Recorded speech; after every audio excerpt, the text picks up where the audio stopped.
James Wheeler, your information. Today's information. Let me be absolutely clear about what just happened. Donald Trump, the President of the United States, promised the world that America would come to the rescue of Iranian protesters with overwhelming military force. Locked and loaded, he said. Ready to go. And when Iran responded by threatening to turn every American base, every American ship, every American soldier in the Middle East into a legitimate target, Trump backed down. Not a single shot fired. This is what the mainstream media will never tell you. This is the moment the American empire's bluff was called, and the whole world watched as the emperor had no clothes. I have been covering the Middle East for decades. I have sources on the ground. I have spoken with analysts who are watching this unfold in real time, and what I can tell you is that this confrontation reveals something fundamental about where American power stands in 2026. We are witnessing the limits of imperial intimidation. Iran did not blink, and Trump, for all his tough talk, convinced himself to do nothing. His own words. "Nobody convinced me," he said. "I convinced myself." Think about what that means. Think about the message that sends to every adversary of the American empire around the world. My colleagues in independent journalism have been reporting on this for weeks. What we are seeing is not an isolated incident. This is a pattern. This is the new normal. And if you want to understand what is really happening in the world, you need to look beyond the headlines and see the deeper truth that the corporate media refuses to acknowledge. The American empire is discovering that threats without action eventually lose their power. And that moment of discovery is happening right now, in front of the entire world. To understand what is really happening here, you need to know the context that CNN and the BBC will never provide. In June of 2025, American B-2 Spirit bombers dropped 14 bunker-busting bombs on Iran's Fordo nuclear facility. They hit Natanz, they hit Isfahan, the most powerful conventional bombs in the American arsenal, unleashed on Iranian soil. Trump declared that Iran's nuclear program was, and I quote, "gonzo," obliterated. He warned Tehran that any attempt to rebuild would result in more destruction, perhaps even more powerful than the last time. But here is what the mainstream narrative conveniently ignores. Those strikes did not bring Iran to its knees. Tehran suspended all cooperation with the International Atomic Energy Agency. They kicked out inspectors. They refused access to the bomb sites. And while American sanctions strangled the Iranian economy, pushing the rial to 1.42 million to the dollar, inflation above 40%, while basic goods disappeared from shelves, the regime did not capitulate. They absorbed the blow and kept standing. This is crucial to understand. The American empire bombed Iran's most sensitive nuclear facilities with the most powerful conventional weapons in existence. And Iran's response was not surrender. It was defiance. They expelled the inspectors. They closed the doors. They essentially said to Washington, "You have done your worst, and we are still here." That response should have told Trump everything he needed to know about what would happen when he made his next round of threats. Then came December 2025. Protests erupted in Tehran's Grand Bazaar, shopkeepers striking against economic collapse.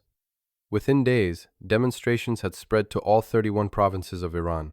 This was the largest uprising since the 1979 Islamic Revolution. Hundreds of thousands, possibly millions, took to the streets. The chants were against the regime, against the economic misery, against years of mismanagement and corruption. The regime responded with brutal force.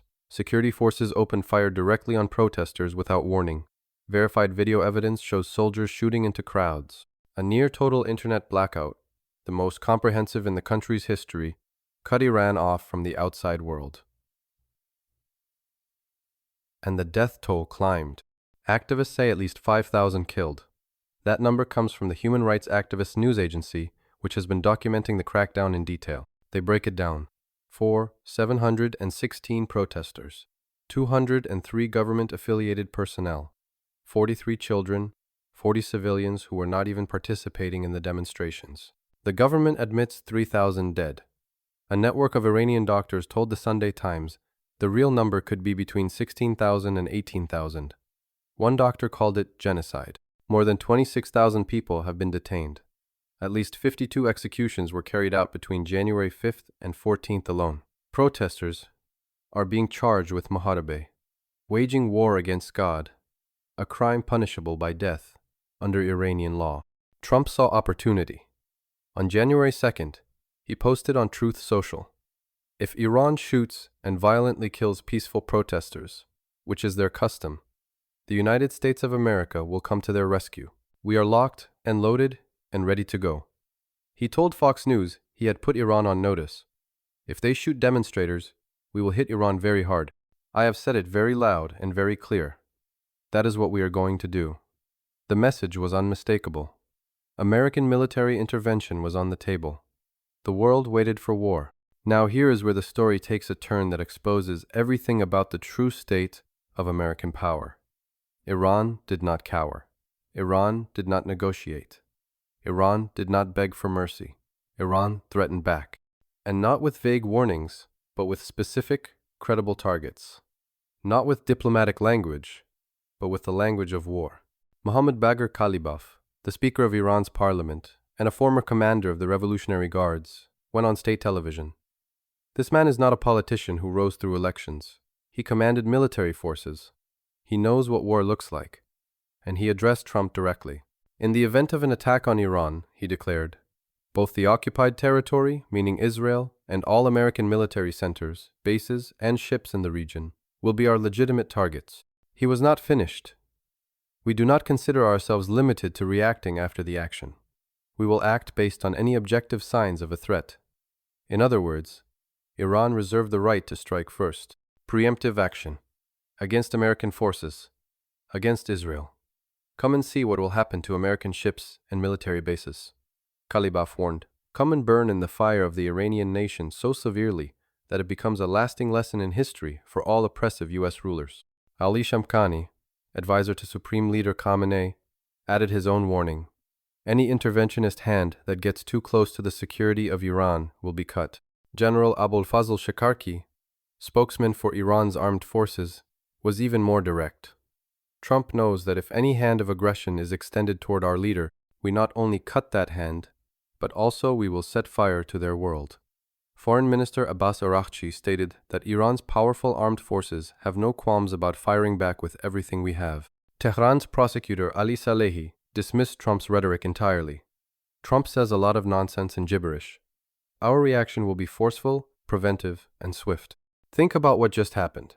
The President of the United States made an explicit public threat of military intervention, posted it on social media for the whole world to see, and the Islamic Republic of Iran responded by saying, "Do it. Come. See what happens to your bases, your ships, your soldiers. We will burn your world. We will cut your hand. We will make you a lesson in history.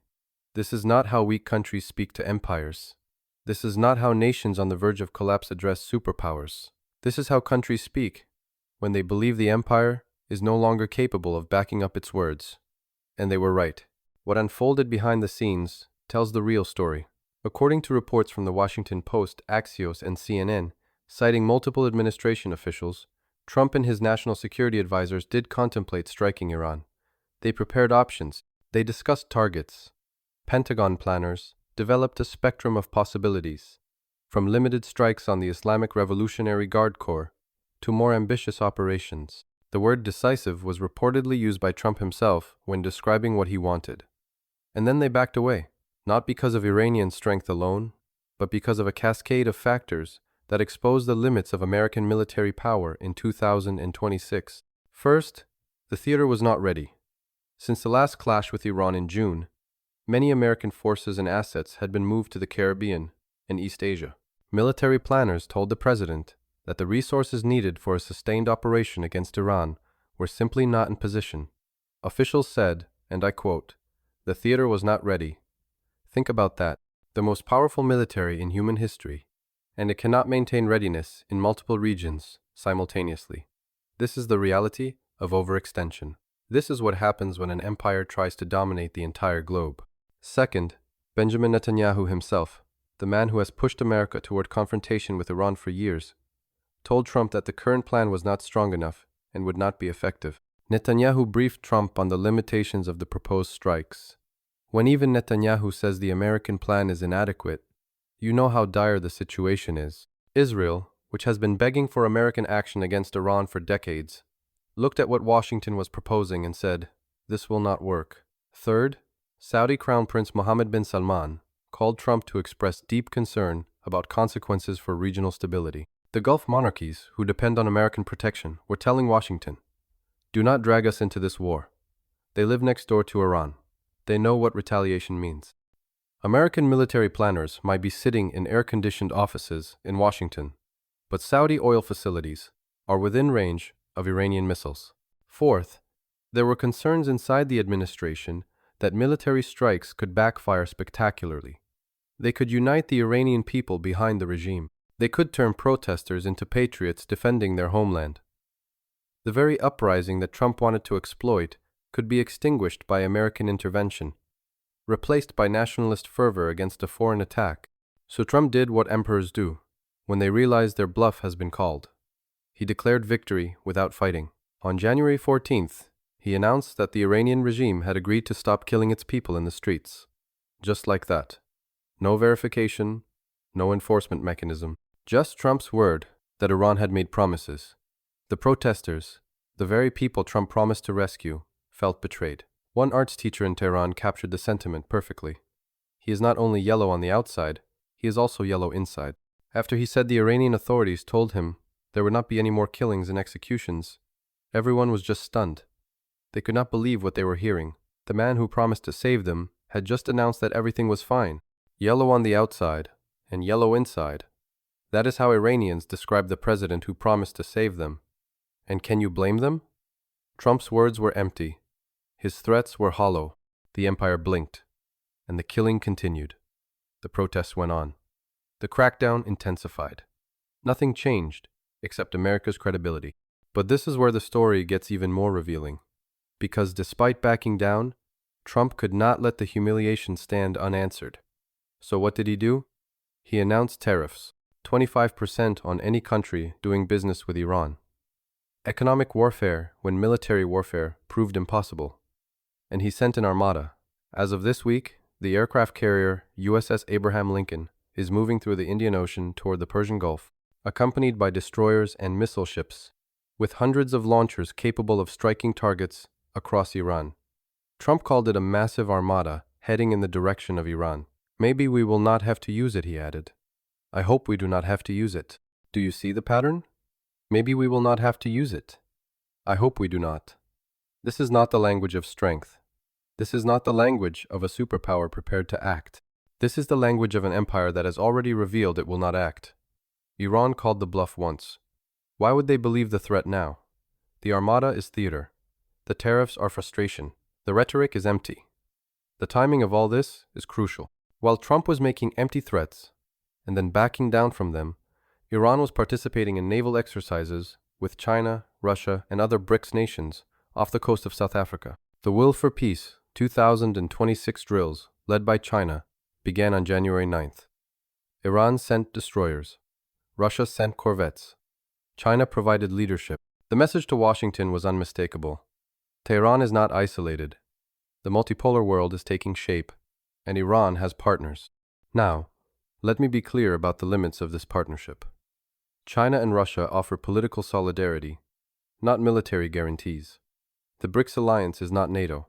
If American bombs fell on Tehran tomorrow, Beijing and Moscow would issue statements of condemnation, not declarations of war. Analysts correctly point out that Iran is unlikely to receive meaningful strategic support from BRICS in the face of heightened tensions.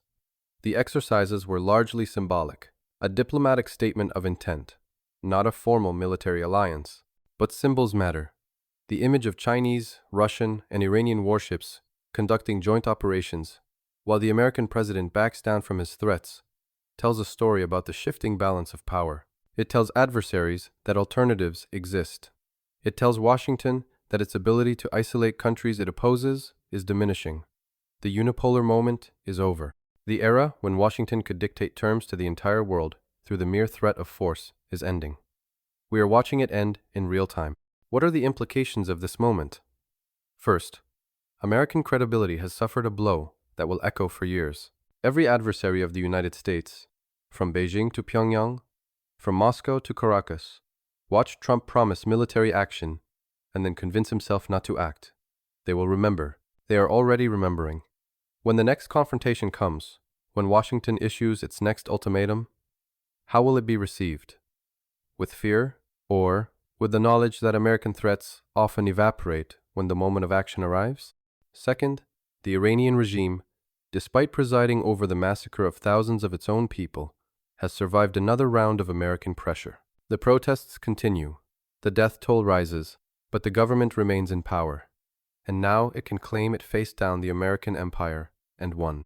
The Revolutionary Guards can point to this moment as proof that resistance works, that defiance pays, that the great Satan backs down when confronted with determination. Third, American allies in the Middle East are learning that Washington's protection comes with limits. Netanyahu's warning that the American plan was inadequate reveals that even Israel doubts America's capacity for decisive action against Iran. The Saudis, who have long relied on the American security umbrella, are hedging their bets. They are talking to Beijing. They are diversifying their relationships because they have seen what happens when they rely entirely on American promises. Where does this leave us? Trump says his armada is approaching, that he is watching Iran, that he hopes he will not have to use the massive fleet he is deploying. But hope is not strategy. Threats that have already been exposed as hollow do not regain credibility simply by repetition. The death toll in Iran has reached 5,000 according to activists, with thousands more detained and dozens executed. The regime continues its crackdown despite Trump's warnings. His threats did not stop the killing. His promises of rescue proved empty. His locked and loaded posture revealed itself as theater. This is what empire looks like in decline. Not sudden collapse, but gradual erosion of credibility. The capacity for destruction remains. The aircraft carriers still sail. The bombs still exist. The military budget still dwarfs all others. But the ability to shape events through intimidation alone diminishes with each hollow threat, each public backdown, each gap between rhetoric and reality. Power is not just about capability, it is about credibility. And credibility, once lost, is extraordinarily difficult to rebuild.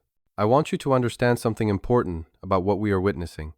This is not about Iran being good or the regime being justified in its crackdown. Thousands of people are dead. The protesters deserve support. The regime's brutality deserves condemnation. These are ordinary Iranians demanding economic relief, demanding freedom, demanding change. They are being shot in the streets. They deserve better.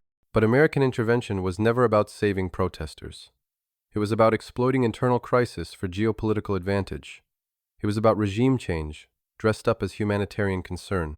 And when that exploitation proved too costly, too risky, too difficult, Trump walked away. Locked and loaded became "I convinced myself not to act." The mainstream media will tell you this is responsible restraint. They will praise Trump for not starting another war. But do not be fooled. Restraint that follows public threats of imminent action is not wisdom. It is exposure. It is the revelation that the threats were never serious. The emperor promised war and delivered tariffs. He promised rescue and delivered an armada that he hopes not to use. The Iranian generals understood something that Washington still refuses to accept. The correlation of forces has changed. American power is not what it was. And when adversaries refuse to be intimidated, when they respond to threats with threats of their own, when they call the bluff and dare the empire to act, the empire discovers the limits of its reach. This brings me to what you need to take away from all of this. We are living through a transformation in global power that will define the coming decades. The multipolar world that analysts have been predicting for years is not coming. It is here. It manifests not in grand treaties or dramatic battles, but in moments like this one. Moments when the most powerful nation on earth makes threats it cannot or will not fulfill. Moments when countries that were supposed to be weak, isolated, and vulnerable call the bluff and watch the empire back down. Russia defied American warnings in Ukraine and continues to operate there despite years of sanctions. China expands its influence in the South China Sea, builds islands, deploys military assets, and ignores American protests. Iran absorbs American bombs and responds with defiance. The BRICS nations coordinate naval exercises while Washington issues ultimatums that go unanswered. This is the new reality. And if you rely on mainstream media for your understanding of the world, you will never grasp it. They will show you Trump's tough tweets and call it leadership. They will show you the armada and call it power projection. What they will not show you is the pattern of hollow threats and strategic retreats that reveals an empire in decline. Share this information with everyone you know. Question the narrative you are being fed. Support independent journalism that tells you the truth instead of the version that serves power. Understand that what you are seeing unfold between Washington and Tehran is not an aberration. It is a preview of the decades ahead. American power is not disappearing, but its capacity to shape events through intimidation alone is eroding. Adversaries have learned that the bark is often worse than the bite. Allies are learning that protection comes with limits and conditions. The protesters in Iran deserve better than empty promises from a president who convinced himself not to act. The American people deserve better than leaders who make threats they cannot back up. And the world deserves better than a superpower that confuses social media posts with foreign policy. The fire of the Iranian nation, as Kalibaf called it, did not need to burn. Trump's threats cooled before they ever generated heat. And somewhere in Tehran, in Beijing, in Moscow, in Brasilia, in New Delhi, adversaries and competitors of the American empire are taking notes. They have seen the limits, they have called the bluff, they know now that locked and loaded can become convinced myself not to act. And they will remember. They will act accordingly. And the world will continue to change in ways that Washington can no longer control. Keep watching these developments. The Armada approaches, but its mission remains unclear. The protests continue, but American rescue is not coming. The regime cracks down, but faces no consequences from Washington beyond tariffs and tough talk. This is where we are. This is the state of American power in 2026, and this is precisely what you need to understand about the world we are living in. The old order is crumbling. The multipolar future is arriving. What comes next depends on whether we see clearly what is happening or continue to believe the propaganda of an empire that no longer delivers on its promises.